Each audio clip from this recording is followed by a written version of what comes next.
let me welcome you to the first program of our 31st season of the Islesboro Forum Series, and tell you a little bit about our housekeeping items before we launch into the program. So we will record the program today, and it will be available on YouTube and at the Islesboro Forum website after a couple of days of time to get it mounted and posted there. So if you miss it or friends say they wish they had seen it, you can find it there. Plus past seasons, if you want to relive the 30th season, you'll be able to do so. The website, islesboroforum.org, lists all of our programs for the summer, and so you can check out what we have in the offing. It's our usual menu of diverse topics from environmental to historical, and we're very, very proud of the distinguished credentials of all of our speakers, so you're in for a good season. You can also watch for the ICC's weekly broadcast of its calendar if you happen to want to check out the program sequence again. And here my notes say, please begin thinking about a contribution to the forum to help cover our expenses, which are modest but inexorable. I don't know if it's the accent is on the X or the or, but they keep coming. They're modest. They cover our technical producer, Michael Hutcherson. He usually gets a round of applause whenever I mention his name.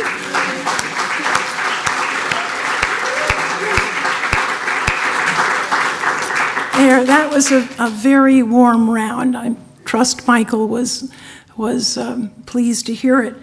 And these contributions, I think in terms of about $10 per program. And you can adjust upward or downward depending upon your circumstances. You can write a check or put some cash in a basket or fishbowl or some kind of receptacle that will always be out there. Or you can go to the website, and that will give you some other avenues for making a contribution. Before we introduce our speaker, I want to acknowledge and thank our 6 other committee members. Usually I just say that their names are on the website, but since this is the first program of the season, I'd like to mention all of their names. We get started usually at the end of the summer previous to the programs that you're going to hear this season. And then we begin to work more intensively in the early months of the new year, so in the February-March timeframe. So those names are in alphabetical order, so there's no particular political intention here. Bruce Claflin, Helen Elkins, Nina Herrick, Amanda Hobart, Peter Rothschild, and myself. And I've already mentioned Michael Hutcherson. He's our technical producer. We couldn't have these recordings and all of the fine details of the production work without Michael's good hands.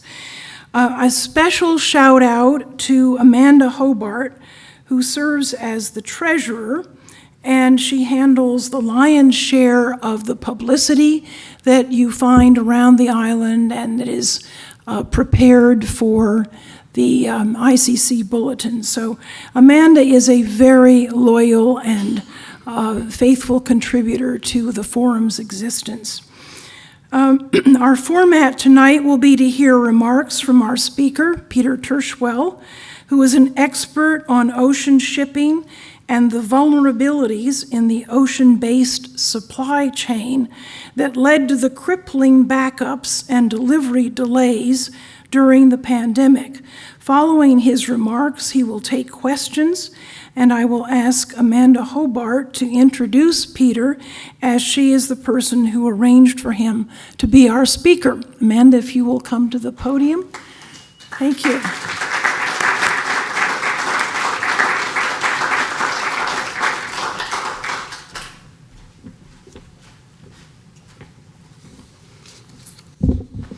Whoa, we do this in a big way. This is stagecraft, but I'm not. It's my special delight to introduce the person who can best explain the causes, responses, and likely future considerations of one of the recent worst worldwide catastrophes, the total obstruction of the world's supply chain. You all remember not getting refrigerators and knowing when timber would come for your house. Many, many functions, but most significantly, the failure to be able to feed the populations of the world. A terrible, terrible disaster. Our guest speaker is Peter Tirschwell, as you have heard. He's a major figure in the wheel of understanding and perspective correction of that kind of disaster. Mr. Tirschwell is president for Maritime and Trade at Standard & Poor's Global Market Intelligence, a leading global provider of maritime data, analysis, consulting, and other media. He came to it through his own journalistic background and the creation of Samuel Morse in 1827. Morse created then what still exists as the Journal of Commerce, a maritime daily of New York City, for which Mr. Tirschwell is now managing editor and editor-in-chief. That entity is a team of specialized international shipping experts organized to build informational programs dealing with world maritime disruptions, the supply chain, for instance. Tirschwell writes frequent articles on maritime business and economy for the Wall Street Journal, and also regularly for wider media resources. In addition, these few weeks, his major commitment is the planning for the annual largest shipping and containerized shipping conference in the world, which gathers 3,000 participants. Peter Tirschwell is one of us. He has lived most summers on Islesboro since 25 years ago, when he came with his uncle, Dick Gilder. He shares a home with on our Eastern Shore with his mother, Peggy. We're privileged to see him now before he and his wife, Gretchen, and his young son, Holden, go for a 3-year assignment to pursue professional activities in one of the world's largest seaports, Singapore. Thank you, Peter, for coming to provide wider knowledge from across the seas, wherever you are.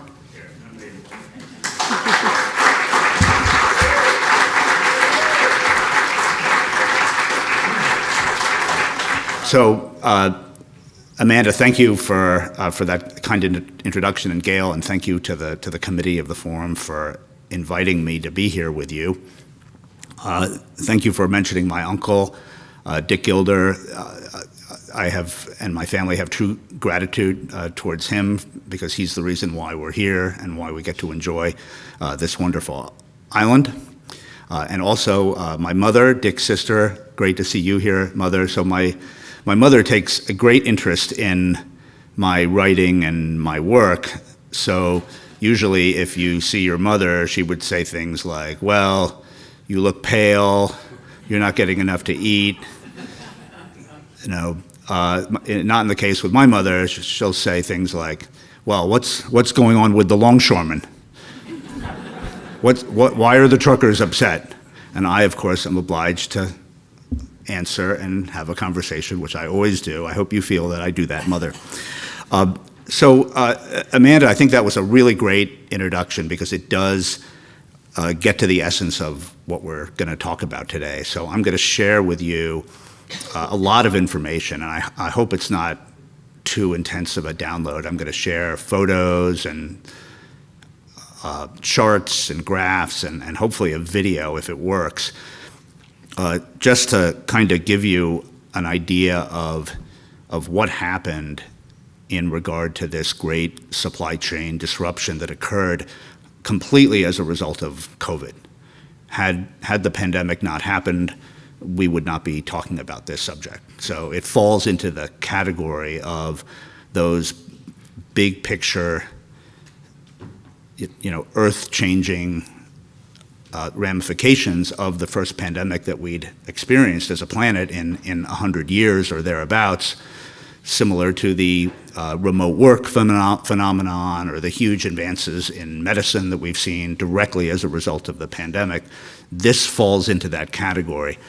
And everything that we're talking about happened as a result of what originated in China in late 2019. It had spread here by early 2020. The conference that Amanda mentioned is that my team and I started about 25 years ago and put on every year. We were planning, that conference takes place right at the beginning of March every year out at Los Angeles, so it takes place right in the middle of the big port of Los Angeles and Long Beach. There are two adjacent ports that are there that are the largest ports in the Western Hemisphere. And we were watching COVID happen. We were watching it develop in February. We were closely following. And then the week before the conference was set to take place, a couple of things happened that we noticed that completely changed our thinking. One was that there was the first fatality in the US was in late February of 2020. And the other was the first documented example of community spread. So the only known COVID cases for quite a while in the US were a returning group of cruise ship passengers who had been in Asia, but there had not been any other known spread of COVID beyond that. And then there was a community spread case that was literally came to light about 3 days before our conference was going to begin. And so we made the decision to cancel our conference. So about 3,000 people were going to come to Long Beach. It was going to start on Sunday, and on Saturday, we announced that we were going to cancel it. And there were people already there. There were people en route.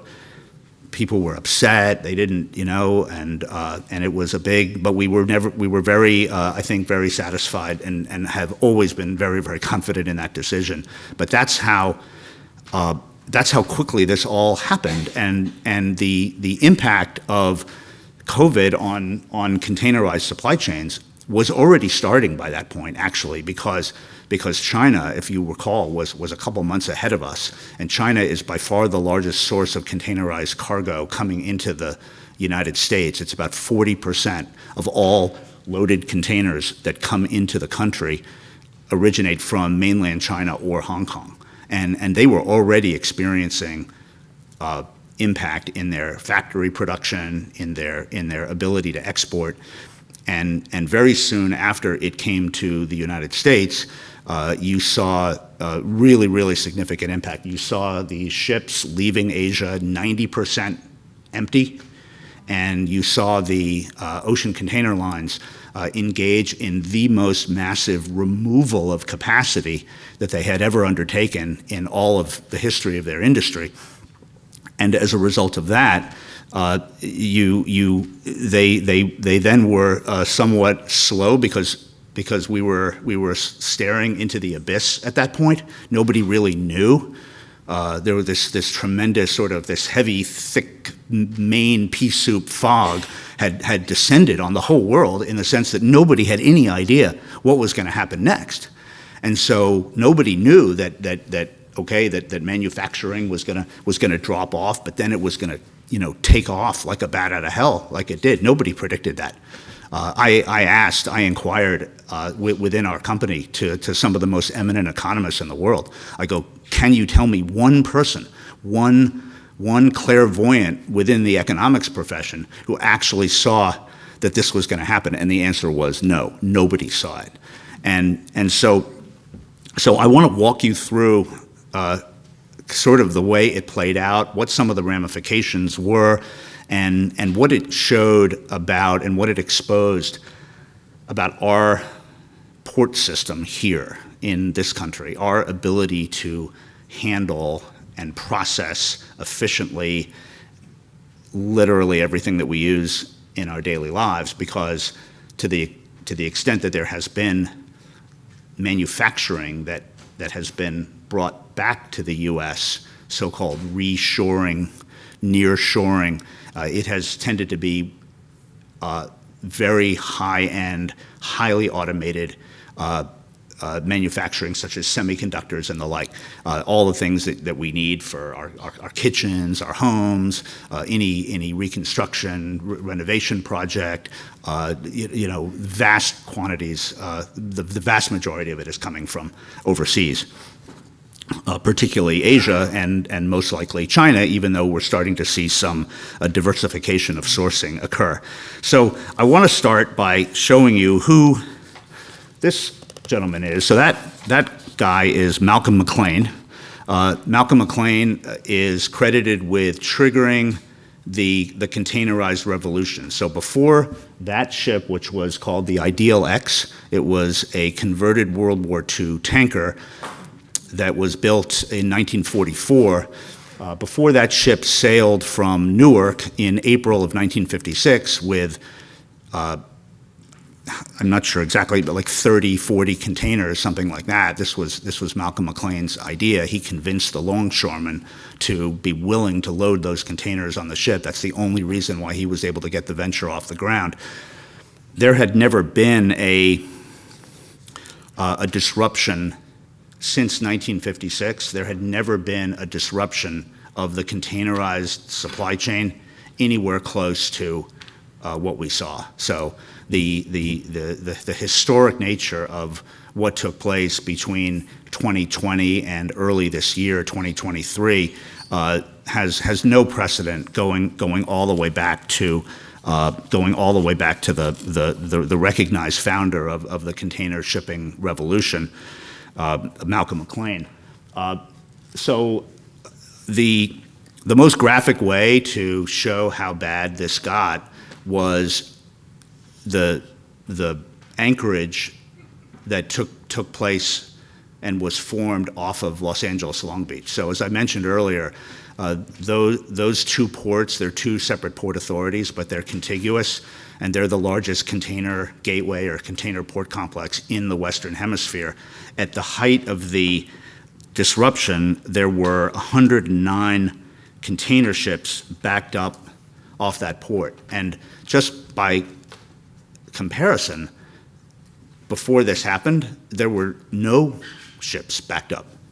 None. Not backed up off that port, not backed up off any of the other large container port entryways in North America. And for many years, there hadn't been any. You'd have to go back to 2015. There was a longshore labor dispute that very briefly resulted in some ships having to wait because the longshoremen had slowed down the ports to the point that the vessels had to wait as part of a contract negotiating tactic. But generally speaking, the ports over many, many years had functioned, and they had functioned even as volumes had steadily grown. So it wasn't as if growth was already creating problems. No, the ports, generally speaking, were fairly fluid until this happened. And I'm going to get into exactly what, very specifically caused this. And just to give you an example, just to give you an idea of the scale. So each container, on average, probably has about $50,000 worth of merchandise in it. Some are much higher, some are even lower.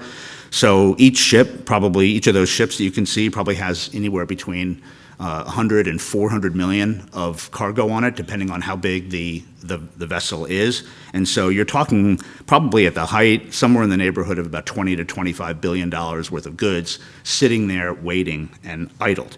And the ships that were out there were waiting anywhere from a few days, because if they had a guaranteed slot at a port facility, just a couple of them, the lucky ones, and the lucky shippers whose cargo were on the ship, they were able to go right in. If they didn't have established relationships and a lot of excess cargo flooded into the market, they were waiting out there for 6 to 8 weeks in extreme cases. And if that was your goods, if that was your stuff, there's nothing you can do.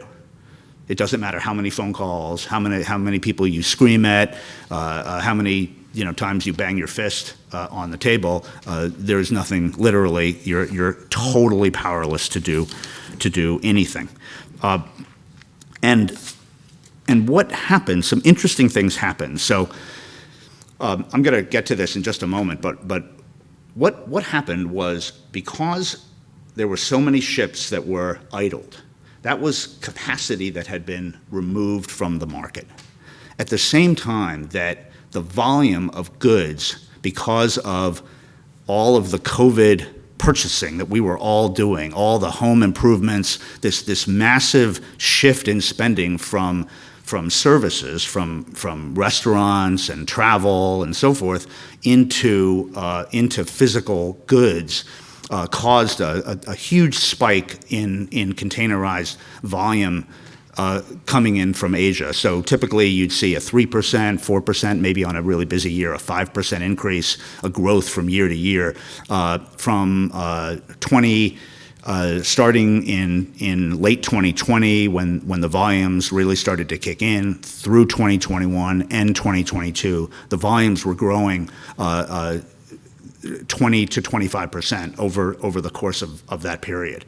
So therefore, you have a whole lot of capacity that had been pulled out of the market because of vessel backups, not just at LA, but if you went on marine traffic, that's Charleston in the middle of all this, that's Virginia. You could have done that at every other port, and you would have seen those are all container ships. So if you ever go onto like a marine traffic app and you can look and see where ships are, you could probably do it for Penobscot Bay when the bulk carriers come up the bay.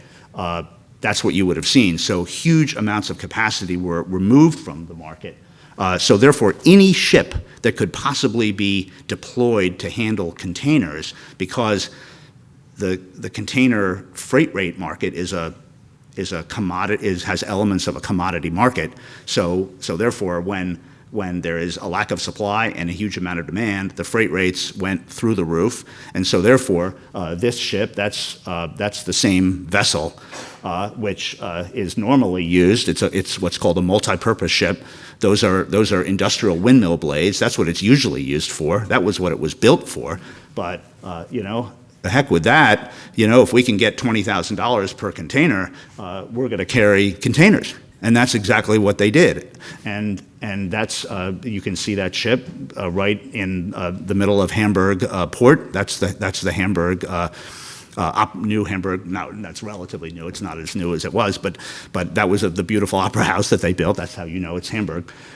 And you also saw other phenomenon, which would be very unusual, where the major retail companies who were not able to obtain the level of service that they normally receive from the ocean carriers went out and chartered their own ships.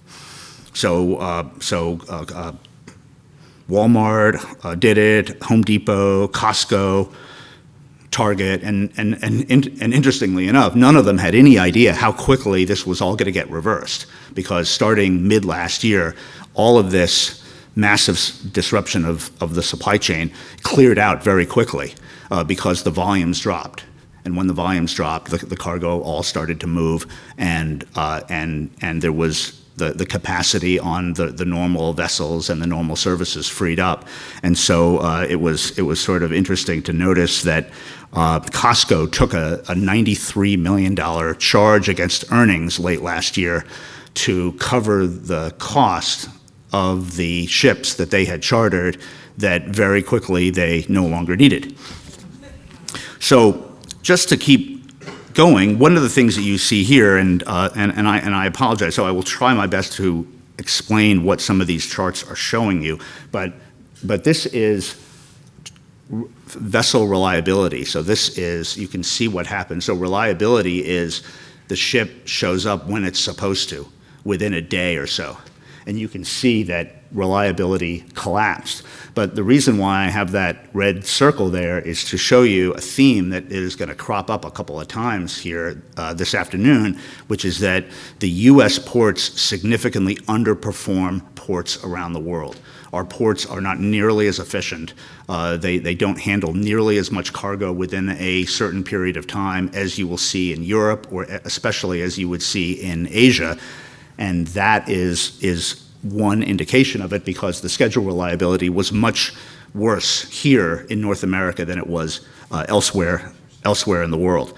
And so just to continue on, to broaden out the conversation a little bit to the broader supply chain, one of the things that you see was that for the retail companies and for the consumer products companies, all these organizations bringing in large volumes of containerized cargo, the end-to-end transit time expanded significantly. So what this chart shows you is the time taken from cargo ready, which means it's ready to be loaded at the factory, from that point in time, so somewhere in China or somewhere in Indonesia or elsewhere, from that point in time to when it's released from the port here in North America. And you can see that for goods coming into North America, so that's the yellow line, that went from about 40 days to over 100 days. So when that happens, think about that. You are in the business of providing product to your customers. One of the things that retailers fear most is being stocked out, because a customer will walk in, they will not find what they're looking for. They'll go across the street to your competitor, and now your competitor has taken your customer because you didn't have what your customer wanted when they wanted it. Well, they're not going to allow that to happen. So in other words, if your supply chain now is over double the length of time that it was, the amount of inventory that you have to inject into your supply chain to ensure a steady flow at the tail end is going to go up by this exact amount. And so that's why, if you were to look at U.S. business inventories ballooned during this time, and it was largely for this reason. And one of the things that we're seeing right now this year is a very interesting phenomenon where companies are working really hard to reduce their inventory. So even though right now in the U.S. economy is hanging in there, many economists thought that by this point there would be a recession, and now many of them seem to be even wondering if there will be a recession. Our unemployment rate at 3.6%, I think right now, is hovering around a 50-year low. And yet, the container volume numbers this year to date versus last year, are down approximately 20%. And the inventories are not being worked down nearly as fast as the retailers would like them to be. We have heard stories just over the last couple weeks where big brand name retailers are doing everything they possibly can to move inventory. So they're moving it to discount stores like Ross stores or some of these discount outlets. They'll push what they can to them. They're trying to give goods away to Goodwill. And one of the things that we had heard was that one of the largest retailers literally had absolutely nowhere to put their goods because they can't sell them anymore because they are so late. They've been sitting around for so long that consumer tastes have changed, what consumers want to buy have now changed, and they can't sell them. So they actually destroyed some merchandise, which this company would have never done in the past. It was sort of the first time that they would have ever had to do something like that. But that is how huge the accumulation of inventory was due to all the pandemic disruptions, which we're still feeling the effect of. I don't have a chart for this, but one of the interesting dynamics in the the sort of supply chain world right now is that even though the volumes to the ports are way down and the ports are very fluid and cargo is moving, it's not being delayed, there's no ships that are waiting out in the harbor for a berth. Nevertheless, the industrial real estate market, which includes distribution centers, the vacancy rate is still very low. The rent rates are still quite high. So that market is holding up a lot stronger than the activity a little bit upstream in the supply chain. And the reason is that there's so much inventory that's still sitting around and waiting for something to happen to it.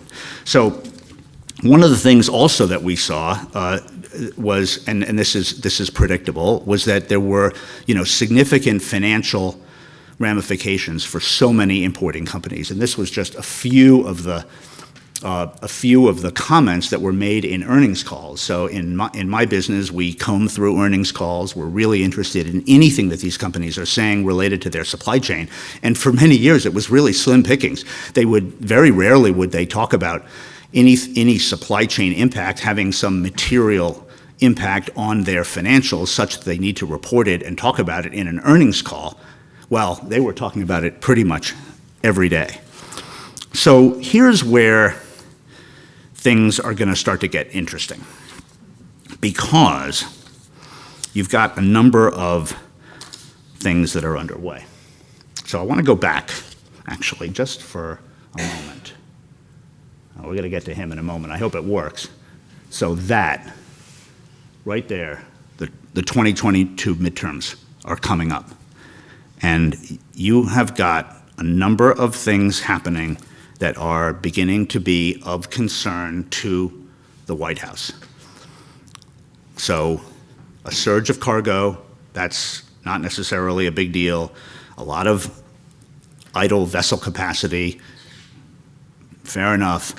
The impact of that was that the freight rates went through the roof. So typically it would cost about anywhere from $1,000 to $2,000 over the last 10, 15 years to import a container of goods from, say, Shanghai to Los Angeles. That number skyrocketed up to $20,000 during this period. And there were spot rates that went as high as $30,000. And from the point of view of the White House looking at this, they thought that there was a problem for the midterms because there was a connection being made between your average member of the public and all of this disruption in relation to inflation. In other words, here was inflation, which was a factor in our economy for the first time in many, many years. We hadn't dealt with inflation for a really long time. And now inflation had reared its head and was very much of a presence in the economy ahead of the midterm elections. And the Biden administration said, this is a political problem. And they had a quick solution to it, was, why don't we blame the ocean carriers? Because the ocean carriers none of them are based in the United States anymore. There used to be big ocean container lines named like Sealand, American President Lines, all sorts of companies even in earlier years. There are no American companies. These companies that you see here are all based overseas. Taiwan, Switzerland, Denmark, France, Germany, and the other ones that I don't have on here are based in China and elsewhere. Perfect opportunity to start deflecting blame for inflation. So the question is, can we get this video to work? Yes. As you know, one of the big reasons why prices are going up is the cost of shipping things across the Pacific in particular. There's only 9 shipping companies, 9, N-I-N-E, major ocean line shipping companies who ship from Asia to the United States. These companies have raised their prices by as much as 1,000%. How much have your costs gone up? By $100 million. Now, we're not a huge company, but that $100 million increase that they passed on to us is more than our entire profit. So, anyway, Biden went on the attack, and it worked in the sense that he was able to blame the ocean carriers, and by the time the midterms came around, the supply chain disruptions were beginning to ease, and inflation was beginning to come down. It was enough well, they lost the House, but they didn't lose it by as much as they thought they would. They kept a hold of the Senate, as we all know, and I think that these guys were quite concerned. So this wasn't the only one. There were a number of appearances by Biden, a number of mentions. He mentioned it in the State of the Union address. When had ocean container shipping ever been mentioned in the midterms? And excuse me, in the State of the Union. So it was all very interesting for us, because what had always been a little niche market that we had covered without the wider world paying very much attention, all of a sudden is now front and center in terms of national politics.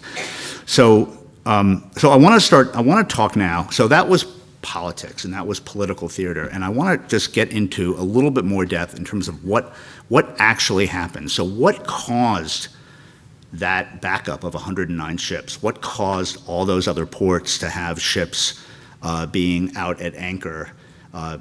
Savannah had up to 30 ships at one point. Charleston had a couple dozen. Virginia, New York, even off of Fire Island, never had we seen ships off of Fire Island when we went out there. And there they were, just kind of anchored or drifting or whatever they were doing. So I'm going to start when we get into like the sort of the crux of like what actually went wrong here. It starts with chassis. So chassis are the wheels that they put a container on, because a container doesn't have wheels. That's the whole thing. That's the whole point. They take it off of a train. They put it on. They put it on behind a truck. Then they put it on a ship. So the chassis were a problem. What happened there was that totally unrelated to the pandemic, a U.S. manufacturer of chassis had complained to the Commerce Department that Chinese chassis, which represent about 90% of all of the chassis used in the U.S., that they were undercutting them. And right in the middle of all of this, they obtained a favorable ruling, a favorable anti-dumping ruling, which put on nearly a 200% tariff on Chinese chassis for marine containers coming into this market. And as soon as that happened, the supply of new chassis, precisely when we needed them, because we were moving 25% more cargo than we had in the past, stopped. And so that was not helpful, to say the least. But nevertheless, it happened, and that was one of the contributing factors. Another contributing factor was the warehouses themselves. So the warehouses suffered significant declines in productivity. This was warehouse workers leaving the workforce. There was social distancing requirements within warehouses. And as a result of that, and what this picture shows is that container loads would be delivered to a warehouse, but then they would sit, in many cases, unopened for weeks at a time with the chassis underneath them. So the chassis were not going anywhere because the warehouses had no ability to take the container off the chassis so that the chassis could be liberated and used again. So the container was sitting there, the chassis was sitting there, and it contributed to this overall slowdown in this, what you would call a circulatory flow of assets, containers, chassis, ships, that just sort of slowed this whole system down. But the real issue, and what far and away caused the greatest problem, was the was the marine terminals, the ports themselves. So this is the Wanda Welch terminal at the Port of Charleston, South Carolina. Same terminal, pre-COVID and COVID. And why is that? Well, okay, there's a lot more cargo coming in, we know that.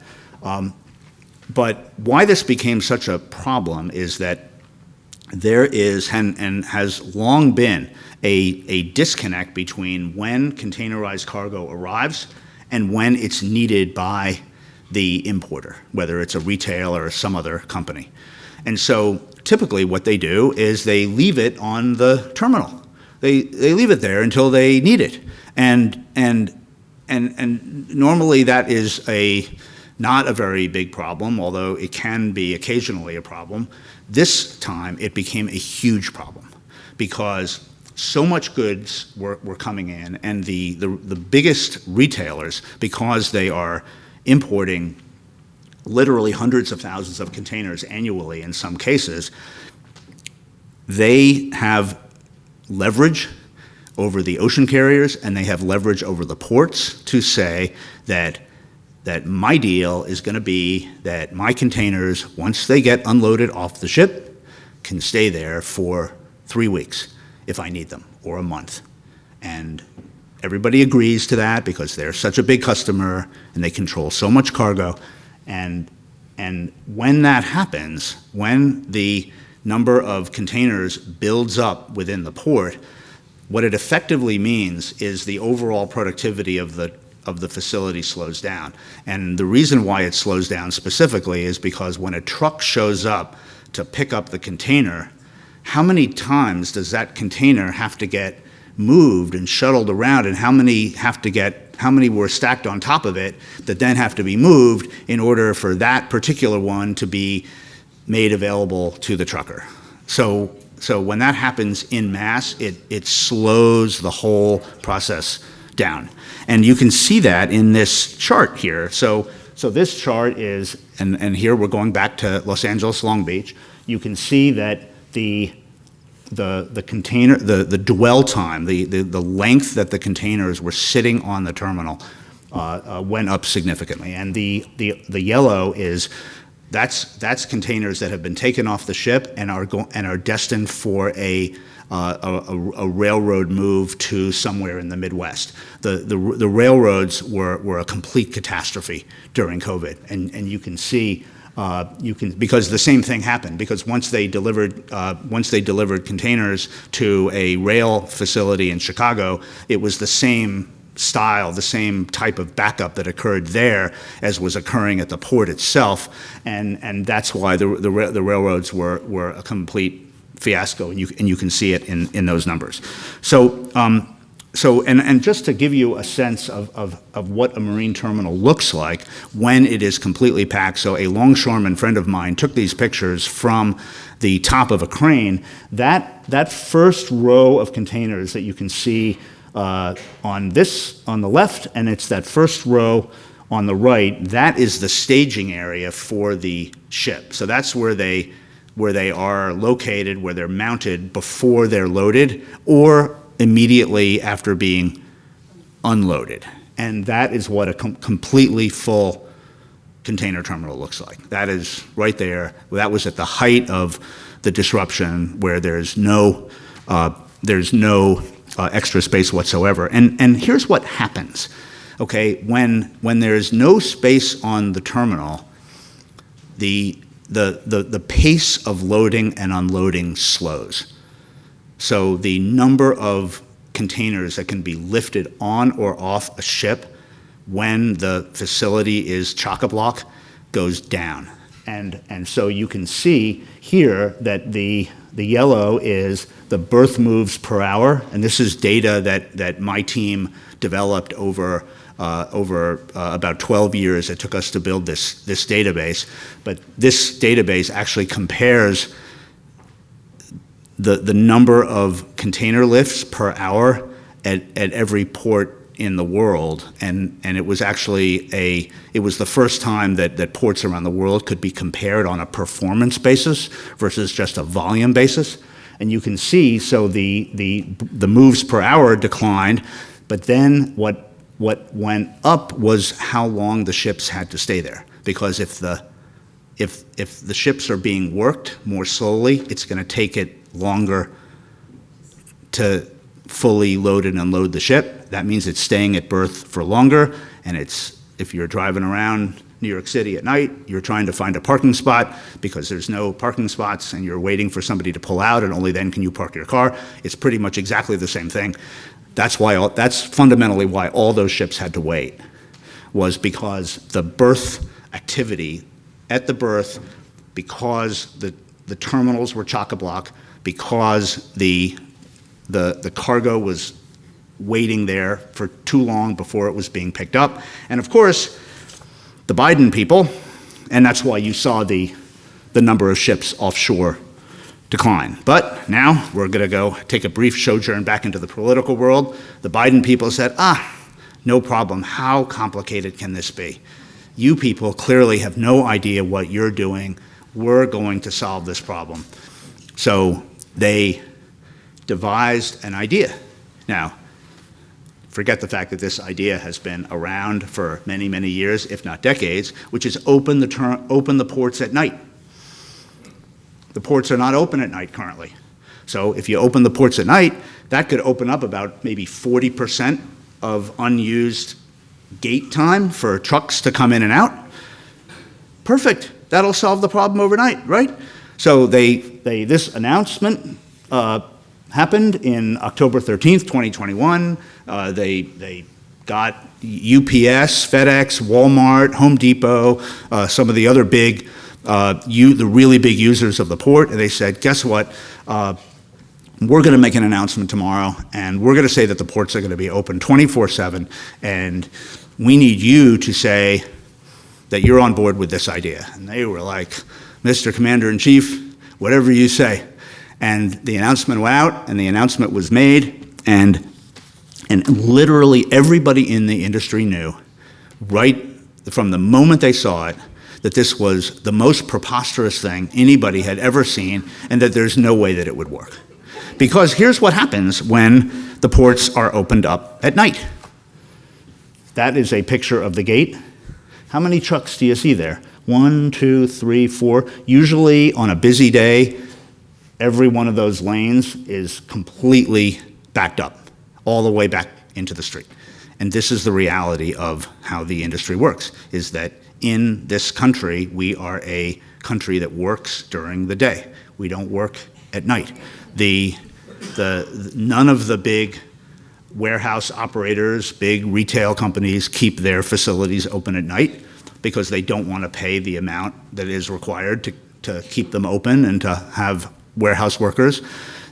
The truckers don't want to work at night. They want to be at home with their families. And so this was the predictable result. And to this day, the ports open 24/7, even though there was a big White House announcement? No, they weren't. So that happened, and it came and went very quickly. So, but just to go back to one of the, and this is how I'll conclude, is I want to just go back to one of the points I was making very early on, which was that our ports are, one of the reasons why we had the problems we did was that our ports underperform ports around the world in terms of port productivity, port efficiency, and the data that my team developed that I was telling you about a moment ago. This has now morphed into the Container Port Performance Index, which S&P Global co-produces with the World Bank, and this is a report that is free and available online.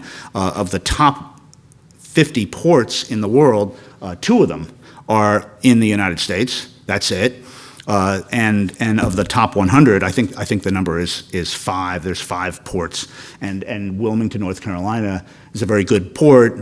Very nice people down there, but it's a very small port, so it's not a significant amount of cargo that's affecting that. And you can see that the U.S. is significantly below Asia, in particular, when it comes to berth productivity, and this is the number of lifts per hour, how quick ships are getting in and out, how quickly cargo is being exchanged between the ship and the shore. And also, here's another doozy, which is the amount of storage fees that are charged, which is another example, another sort of window on port performance. You can see that our ports are far and away the most expensive ports in the world when it comes to storage charges and equipment usage charges. So anyway, I didn't run through that nearly as quickly as I was hoping to, but I thank you all for your patience, and I hope that that wasn't too much of a data download on you. But I'm happy in the time we have remaining to answer any questions that you might have. And once again, I thank you all for coming out tonight.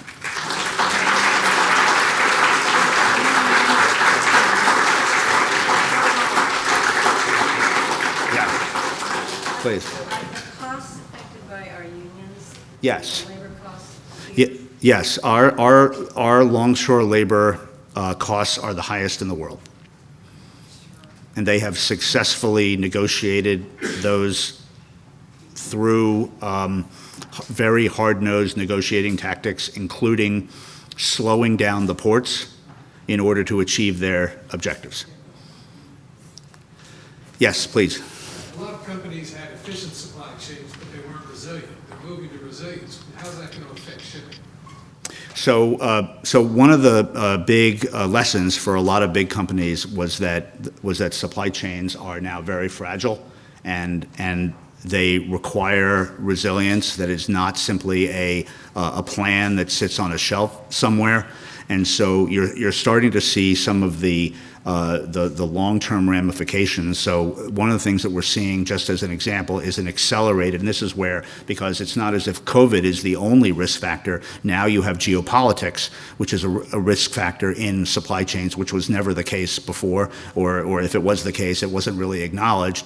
And so you're starting to see an accelerated movement of manufacturing away from China to other manufacturing countries in Southeast Asia as one example, but there are other examples as well, which I'm happy to talk further about. Yes. So, what's the effect of all of this? What are the geopolitical effects for two locations, the South China Sea and the Strait of Hormuz, in terms of the movement of goods or other things? So big concern over the situation with Taiwan, and there's a growing interest on the part of big companies that are running these international long-haul supply chains to better understand what the geopolitical impact is. None of them have expertise in this area. They're all hiring consultants. They're hiring ex-admirals and generals to try to get a handle on, is there any serious likelihood that the South China Sea will become impassable for container ships or other forms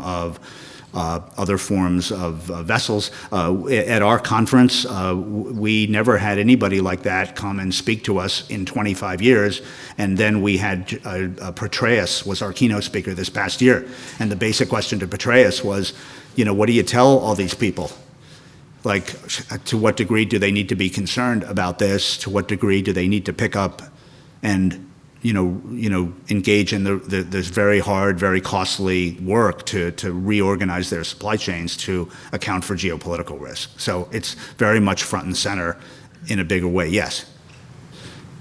It seemed like the United States used to take pride in being first and doing a number of things well.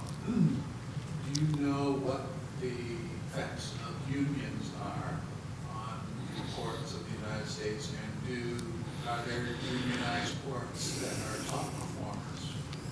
So our ports here, the East Coast ports perform better than the West Coast ports. The union workers on the East Coast have, to the extent that they've had disagreements with management, they've not allowed that to be reflected in disruptive activity. And as a result, over many years, the last time there was any really severe coastwise disruption on the East Coast was the late 1970s. And meanwhile, literally every time there's a contract negotiation on the West Coast, there is trouble on the waterfront. There was this past year, so we were, my team and I know that subject very well. We know that union very well, and they are chronically disruptive. But here's what's going to happen, and here's what is happening, is that over the last 20 years, ever since the West Coast Union has started to use disruption as a tool of negotiation, their share of containerized cargo in North America, particularly containerized imports from Asia, has steadily gone down. And because every time it happens, any number of major importers pick up some of their cargo. They go into Savannah, where they roll out the red carpet for them. Same with Virginia, same with Charleston, same with New York. These are, for the most part, very efficient, well-run ports who value customers' business. And on the West Coast, they feel like it's a slap in the face because they're not appreciated. I get invited to a conference in Savannah every year to be a speaker there, and every year when IKEA is up on stage with Cargill or Archer Daniels Midland, big companies, even Walmart, those folks, a guy will raise his hand and he'll call on him and he'll have his mic and he'll say, my name is so and so. I'm the president of the ILA, the International Longshoremen's Association, here in Savannah, and I want to tell you guys right here and now, we support you. We will do everything we can to move your cargo. You can depend on us. You can rely on us. That is hugely important because they would never, ever hear that on the West Coast, ever. Yes? Isn't Long Beach like 5 or 6 times the size of any of these ports on the East Coast? It's, if I were to line from the size, they can control that thing. It's larger, but it's not as, it's not, the difference is shrinking. It used to be that 70% or 80% of Asia trade, import trade, would come through the West Coast because it would arrive, it would get on a train, it would move. It is in fact the fastest way to get into the Midwest, as opposed to going through the Panama Canal or going through the Suez Canal if you're originating in South Asia or India. And as time has gone on, the difference is now like 50-50. So if you were to took the totality of Asia import volumes, that it's now 50% coming to the West Coast, 50% coming to the East and the Gulf Coast, which is a huge change from the way it had been historically. Yeah. Sorry. Yes.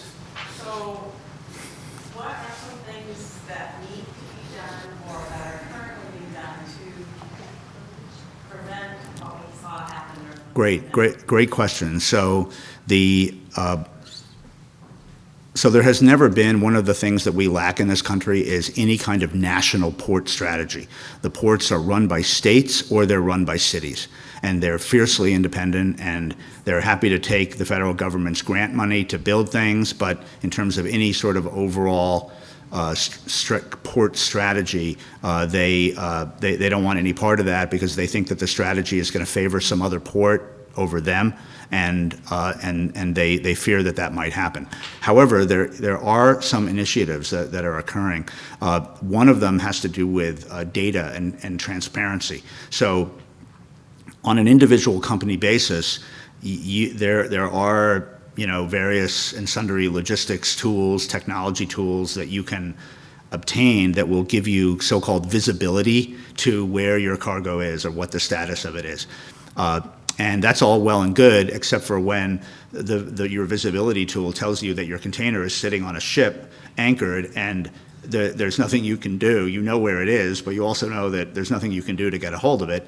That's not particularly helpful. So the concept is, can visibility be created on a system-wide basis, such that the port itself, in terms of preparing its labor, the chassis providers to make sure that there's enough chassis there, the truckers, the holy grail here. What they're after is, can enough genuine visibility as to how much volume is coming and when exactly it's going to arrive be created and made available such that the system is going to be better able to handle that volume when it arrives. It seems like it's a very simple thing. You'd think that you could just do this very easily, but there's a lot of issues of data availability that complicate that, but they're working on it.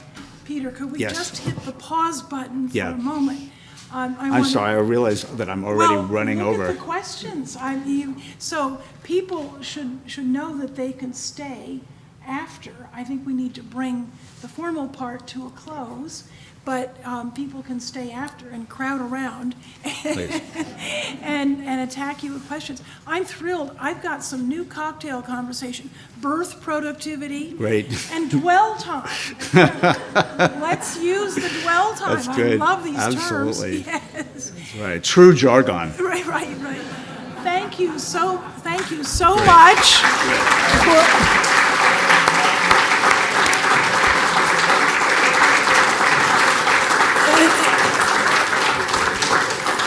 This is really a tremendous treat for the island to have someone as knowledgeable as you are with the years of experience and the global perspective. So we're very grateful that you shared it with us. And I'm going to take a moment to talk about next week. We have, yes. Give you the full floor. All right.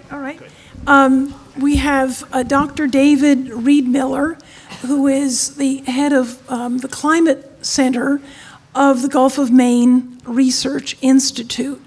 And his job is to determine what the impacts of climate change are on the Gulf of Maine.